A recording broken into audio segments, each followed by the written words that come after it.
Ini adalah kisah mengenai seorang wanita, Lisa McVey, yang selamat dari seorang pembunuh berantai, Bobby Joe, yang merupakan pembunuh berantai sedikitnya 10 wanita pada tahun 1980-an. Bobby Joe dilahirkan dengan nama Robert Joseph Long, lahir di Kenova, Virginia Barat pada 14 Oktober 1953 dari pasangan Joe dan Lula Long. Kemudian dia pindah bersama ibunya ke Miami ketika masih kecil. Dia tidur sekamar dengan ibunya hingga usianya mencapai 13 tahun. Lula, sang ibu, adalah seorang pelayan koktail yang seringkali mengenakan pakaian-pakaian terbuka dan sering membawa pria-pria asing ke rumahnya. Seperti yang kita ketahui bahwa pembunuh berantai sering sekali memiliki pengalaman masa kecil yang menyedihkan. Begitu juga dengan Bobby Joe ini.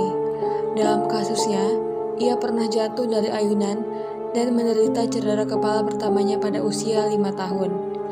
Dia juga sering diledekin oleh teman-temannya ketika payudaranya itu membesar saat ia mencapai pubertas. Hal itu disebabkan oleh kelainan genetik yang disebut sebagai sindrom Klinefelter, yaitu suatu kondisi genetik ketika anak laki-laki lahir dengan tambahan kromosom X yang mengakibatkan ciri-ciri wanita juga ada pada lelaki tersebut. Kemudian ketika ia mendaftar di Angkatan Darat, Bobby Joe menderita cedera kepala kedua kalinya saat dia menabrak sepeda motor. Sejak saat itu, dia mulai melakukan kekerasan yang kemudian berkembang menjadi obsesi dengan seks. Bahkan, untuk menyenangkan dirinya sendiri, Bobby Joe berhasil melakukan masturbasi sekitar 5 kali sehari. Di tahun 1974, dia menikahi pacar SMA-nya, Cynthia Bartlett. Mereka pun memiliki 2 orang anak. Namun, ledakan amarahnya tetap tidak bisa dikendalikan. Dia pernah dilaporkan mencekik Cynthia tanpa sadar dan membenturkan kepalanya ke televisi. Dan pada tahun 1980, Cynthia meninggalkan rumah mereka dan membawa anak-anaknya pergi. Dan ini merupakan awal mulanya Bobby Joe menjadi pemerkosa iklan baris. Bobby Joe tidak pernah melupakan obsesi lamanya, yang tidak pernah puas akan seks yang kian memburuk. Dia memuaskan nafsunya dengan melihat melalui iklan baris, di mana dia mencari para wanita yang memasang iklannya dengan menjual produk tertentu. Setelah dia memilih targetnya, lalu dia akan pergi ke rumah sang pengiklan dengan berpura-pura akan membeli produk yang mereka jual dan memperkosa wanita ini jika mereka sendirian. Biasanya dia akan berpura-pura izin ke kamar mandi dan dia akan menodongkan pisau ke si wanita tersebut, mengikat korbannya, dan merampok rumah mereka setelah mendapatkan keinginannya. Hal tersebut berlangsung dari tahun 1981 sampai tahun 1984. Bahkan perkiraannya menyebutkan bahwa jumlah korbannya mencapai 50 wanita. Bobby Joe kemudian pindah dari Miami ke Tampa pada tahun 1984, di mana di sana dia mendapatkan banyak sekali pekerja seksual, dan dia di sini bertransformasi dari seorang penjahat kelamin menjadi seorang pembunuh berantai. Bobby Joe merayu wanita untuk masuk ke mobilnya, memperkosa mereka, lalu pergi ke lokasi perdesaan yang sunyi tempat mereka dibunuh.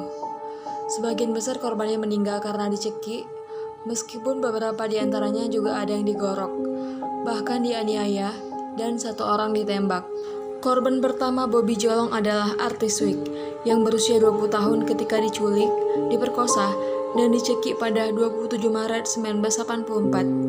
Jenazahnya ditemukan pada 22 November 1984. Dan banyak yang tidak tahu kalau Wick adalah korban pertamanya karena jenazahnya terlambat ditemukan. Pada 13 Mei, tubuh Ngenty Lana Long yang berusia 19 tahun, seorang penari eksotis di Sly Fox Lodge, Nebraska Avenue, ditemukan di sebuah lapangan. Ditemukan telanjang dan diikat dengan tali yang dikaitkan dengan lehernya. Di bawah tubuhnya ada syal putih yang diikat dengan simpul, dan meskipun bukan korban pertamanya, tapi jasadnya Lana adalah jasad yang pertama kali ditemukan. 2 2 minggu kemudian, jasad mantan putri kecantikan berusia 22 tahun, Michelle Sims, ditemukan di jembatan Interstate. Michelle Sims juga ditemukan dalam keadaan telanjang dan terikat, dengan sobek di bagian tenggorokannya. Tubuh Elizabeth Loudenbeck yang berusia 22 tahun ditemukan berpakaian lengkap di perkebunan jeruk. Dilaporkan dia telah diperkosa dan dicekik. Elizabeth Loudenbeck adalah seorang pekerja pabrik yang tidak pernah terlibat dalam pelacuran. Dia kebetulan berada di tempat yang salah dan pada waktu yang salah. Dan dia diculik oleh Bobby Jolong pada malam 8 Juni. Analisis forensik mengkonfirmasi bahwa kesemua mayat yang ditemukan berasal dari satu orang pelaku pembunuhan. Dengan bukti ditemukannya serat nilon berwarna merah yang terdapat pada pakaian Michelle Sims dan juga Elizabeth Loudenbeck. Juga terdapat pada syal putih yang ditemukan di jasad Lana Long, dan kemungkinan serat nilon tersebut berasal dari sebuah karpet. Korban kelima Bobby Jolong adalah Vicky Elliott yang berusia 21 tahun yang menghilang pada 7 September 1984 dalam perjalanan pulang dari Ramadain. Tubuh Elliott tidak ditemukan sampai tanggal 16 November 1984. Dia tewas karena dicekik. Pada 7 Oktober, tubuh Chandler Williams yang berusia 18 tahun ditemukan. Williams adalah seorang pekerja seksual dan juga diculik dari Nebraska Avenue. Dia adalah satu-satunya korban berwarna hitam kulitnya dan satu-satunya yang tewas karena luka tembak. Dia ditemukan dalam keadaan telanjang dan pakaiannya terletak di sebelahnya. Tes forensik pada pakaian Williams menemukan adanya keberadaan serat merah lagi. 1 minggu kemudian, tubuh Karen Dinsfried yang berusia 28 tahun ditemukan di kebun jeruk. Dia dicekik dan dipukul sampai mati. Karen Dinsfried juga pernah bekerja sebagai pelacur di Nebraska Avenue. Tanda bekas ikatan terlihat pada bagian lehernya, dan dia ditemukan dalam keadaan terikat. Jasad Kimberly Hobbs yang berusia 22 tahun ditemukan di sisi utara US pada 31 Oktober 1984. Tapi pembunuhnya tidak segera dikaitkan dengan Bobby Jolong. Dia ditemukan telanjang, tapi karena paparan elemen membuat tubuhnya tidak mudah untuk diidentifikasi. Dan kisah ini berlanjut pada Lisa McVey. Pada 3 November 1984, Lisa McVey yang berusia 17 tahun saat itu sedang mengendarai sepeda sepulang dari pekerjaannya, yaitu di Krispy Kreme Doughnut sekitar jam 2 pagi. Setelah bekerja double shift, seorang pria berlari ke arahnya, mendorongnya turun dari sepedanya dan menyeretnya ke mobil, menutup matanya, dan memaksakan melakukan seks oral padanya. Setelah itu, dia mengemudi selama sekitar 30 menit dan membawa Lisa ke rumahnya dan memperkosa Lisa berulang kali selama 26 jam. Tanpa diketahui oleh Bobby Jolong, ternyata Lisa McVey sebenarnya sosok wanita yang sedang mengalami depresi. Dia telah memiliki rencana bunuh diri bahkan beberapa jam sebelum dirinya diculik oleh Bobby Jolong. Dia bahkan sudah menulis catatan bunuh diri yang mengatakan bahwa ia telah mengalami pelecehan emosional dan seksual. Hal itu dikarenakan ibunya merupakan seorang pecandu alkohol, menyuruh Lisa McVey untuk tinggal di rumah kerabatnya, di mana pacar kerabatnya itu yang kerap melakukan pelecehan seksual selama bertahun-tahun kepadanya. Karena pengalaman itulah yang membuat ia bertahan atas serangan Bobby Jolong selama terus-menerus. Lisa McVey mencoba untuk memahami penculiknya, bahkan setelah dia memperkosanya berulang kali dan menyodomi sesekali pada Lisa McVey. Situasi semakin genting dan semakin menakutkan karena temperamen Bobby Jolong yang tidak terduga. Di satu waktu ia bisa menjadi pria yang kasar sekali, dan di waktu lain dia adalah sosok yang lembut. Pada suatu waktu, ada sisi keakraban dan kebaikan yang sebenarnya tidak nyaman bagi Lisa McVey. Ketika Bobby Jolong mencuci dan menyisir rambut Lisa McVey di dalam kamar mandi. Saat itu, Lisa McVey bertanya kepada Bobby Jolong mengapa dia melakukan ini kepadanya. Bobby Jolong pun menceritakan bahwa ia sangat membenci wanita. Tapi, dengan telaten Lisa McVey terus mendengarkan Bobby Jolong yang mengungkapkan segala permasalahan dengan wanita. Lisa McVey mencoba untuk menunjukkan rasa simpati kepada pemerkosanya. Bahkan, Lisa berbicara dengan sangat lembut, seperti sedang berbicara kepada seorang anak kecil berusia 4 tahun, agar Bobby Jolong merasa nyaman kepadanya. Dan Lisa McVey bahkan menawarkan diri untuk menjadi pacarnya, dan dia berjanji untuk tidak memberitahukan siapapun atas insiden ini. Kemudian Lisa McVey mengarang sebuah cerita bahwa dia adalah satu-satunya orang yang merawat ayahnya yang sedang sakit untuk mendapatkan simpati dari Bobby Jolong. Lisa McVey mengatakan jika seandainya dia meninggal, siapa yang akan merawat ayahnya? Lisa McVey percaya hal inilah yang membuat Bobby Jolong kemudian membebaskannya. Meskipun selama pemerkosaan mata Lisa McVey ditutup, tapi dia masih bisa sedikit melihat penculiknya dari bawah penutup matanya. Memang, Lisa McVey tidak pernah benar-benar bisa melihat wajah asli Bobby Jolong, tapi dia bisa merasakan dengan tangannya dan memberitahu polisi tentang kumisnya, perkiraan bentuk tubuh, bopeng di wajahnya, potongan rambut, dan lainnya. Lisa McVey dalam kondisi ditutup matanya, ia minta izin untuk menggunakan kamar mandi di apartemen Bobby Jolong, dan dia mulai memikirkan sebuah rencana yang brilian. Lisa McVey mencoba untuk meninggalkan sidik jari baik di kamar mandi maupun di rumah Bobby Jolong, dengan menyentuh apapun yang dia bisa, dengan harapan apabila dia meninggal, polisi dapat mengidentifikasi bahwa Lisa McVey pernah diculik di rumah Bobby Jolong. Pada dini hari, tanggal 4 November, Bobby Jolong memerintahkan Lisa McVey yang masih ditutup matanya masuk ke dalam mobilnya.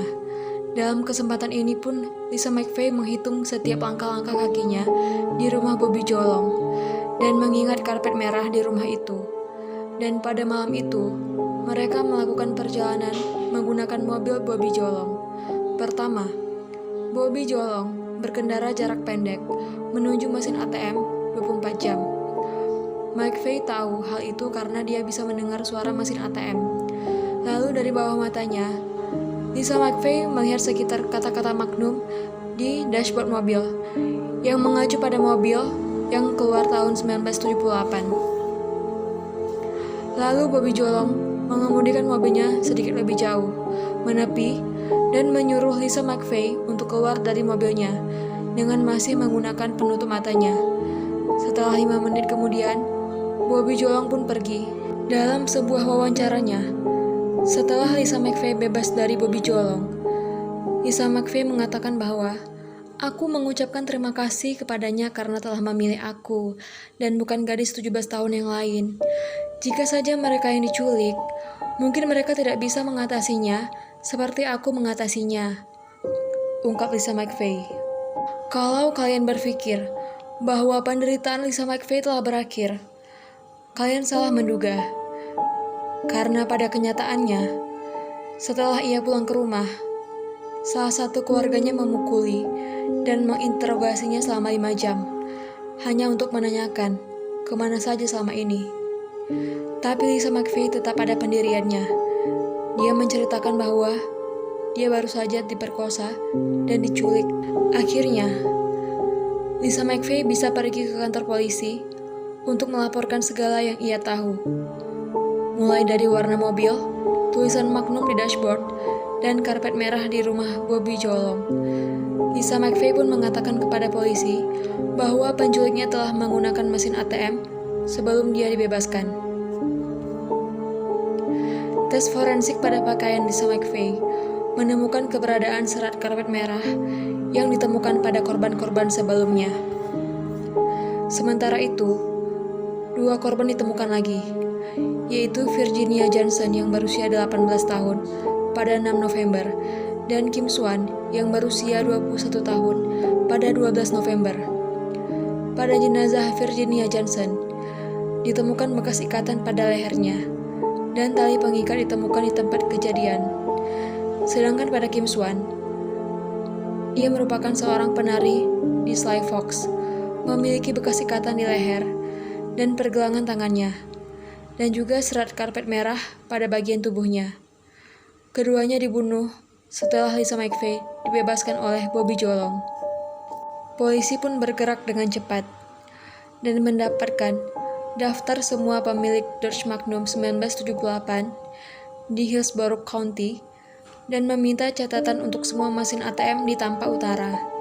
Pada akhirnya, mereka menemukan bahwa hanya ada satu pemilik 1978 Dodge Magnum yang juga menggunakan mesin ATM pada 4 November jam 3 pagi, dan orang itu adalah Bobby Jolong. Pihak berwenang menemukan mobil dan rumah Bobby Jolong tidak jauh dari mesin ATM yang ia gunakan. Mereka mengawasi Bobby Jolong selama 24 jam sebelum akhirnya menangkapnya atas penculikan dan pemerkosaan Lisa McVey pada 16 November. Selama interogasinya, Bobby Jolong hanya mengakui kejahatan terhadap Lisa McVey. Awalnya, ia membantah semua keterlibatan dalam pembunuhan lain. Tapi, setelah mendengar dan melihat bukti yang dimiliki polisi, terutama mengenai serat karpet merah, ia akhirnya mengaku.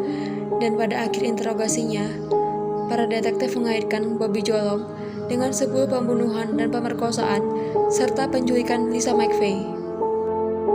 Dan tidak hanya di situ, mantan istri Bobby Jolong, Cynthia Bartlett, juga diinterogasi oleh polisi. Namun, karena telah berpisah, Cynthia Bartlett sama sekali tidak mengetahui apapun yang dilakukan oleh Bobby Jolong selama ini. Walaupun keduanya masih saling berbicara teratur karena memiliki 2 anak perempuan dari hasil perkawinannya. Dan dalam pengadilannya, Bobby Jolong dinyatakan bersalah pada 24 September 1985 atas semua kejahatan yang ia lakukan. Dia menerima hukuman hidup selama seumur hidup tanpa kemungkinan pembebasan bersyarat. Tapi, negara mempertahankan opsi untuk mendapatkan hukuman mati atas pembunuhan yang ia lakukan, terutama pada Michelle Sims.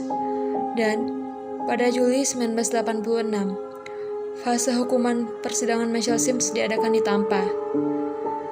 Bobby Jolong dinyatakan bersalah dan divonis hukuman mati di kursi listrik Florida atas pembunuhan Michelle Sims. Bobby Jolong pun mengajukan banding atas keputusan pengadilan. Namun sayangnya, hukuman tersebut ditolak. Pada 23 April 2019, Gubernur Florida, Ron DeSantis, menandatangani surat kematian Bobby Jolong, dan merupakan surat kematian pertamanya yang ia tandatangani sejak ia menjabat pada Januari 2019. Upaya banding yang diajukan ulang oleh Bobby Jolong pun akhirnya ditolak kembali, dan dia dieksekusi dengan suntikan mematikan pada 23 Mei 2019. Dia makan makanan terakhirnya pada jam 9:30 pagi waktu setempat. Dia meminta daging sapi panggang, bacon, kentang goreng, dan soda. Dan Bobby Jolong dinyatakan meninggal pada jam 6:55 pagi, tanpa membuat kata-kata terakhir. Kita kembali ke kisah Lisa McVey. Lisa McVey akhirnya menikah dan menyaksikan eksekusi Bobby Jolong dari barisan paling depan.